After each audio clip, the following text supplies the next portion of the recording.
Hey guys, this is Ricci-Lee, the dancesport dietitian of A Taste of Health, and this week I want to talk to you guys about a disordered eating behavior that many of us engage in but don't necessarily know is disordered, and how to adjust that behavior so that we can create a healthier lifestyle and healthier relationship with food. So this behavior is restricting or significantly limiting our food during the earlier parts of the day. So for my dancers or for my night owls, sometimes, we maybe eat a small breakfast and then we're busy and we're working, and we're caught up in the day and we're not eating much. And then we get home and it's time for dinner and we're starving. And then now it's late at night. We haven't really fueled our body throughout the course of the day. And so if we're looking at our hunger levels, we're at a place where we're pretty ravenous at this point. When you feel ravenous, a lot of the times we don't have much control around the choices we're making with our food, and we tend to overeat volume. So in this scenario, while it may not be overeating for the course of the whole day, it's overeating for the course of that specific time frame. And so the issue with this, what resembles a binge and restrict cycle, if we're looking into the eating disorder world, the concerns with this are, number one, our metabolism being a little bit affected in a negative manner, slowing down, not being able to use our food as efficiently, and maybe going a little more into storage mode because we're going so long throughout the day without eating, and then we're overeating at night. And in addition, if we're overeating at night and it's too close to bedtime, we're probably laying down and our digestion is being impacted, where it can cause reflux symptoms, as well as just slow digestion, which generally doesn't deem well when it comes to weight maintenance process and feeling healthy in your body.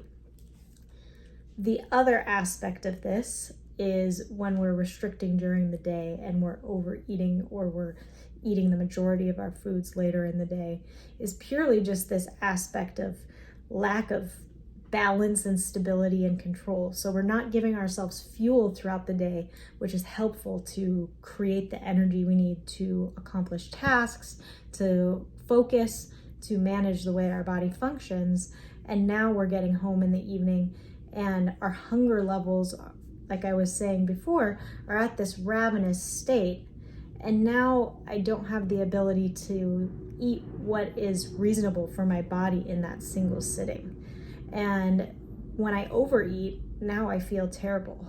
And now I'm in this process where maybe it leads to guilt, maybe it leads to discomfort, which then leads to further restriction the following day, and it cycles. So what I recommend to avoid this cycle of restricting and binging, and I do want to clarify, we're not necessarily fully binging or fully restricting, which is why I'm not calling this an eating disorder, but I'm calling it disordered behavior because it's in those directions.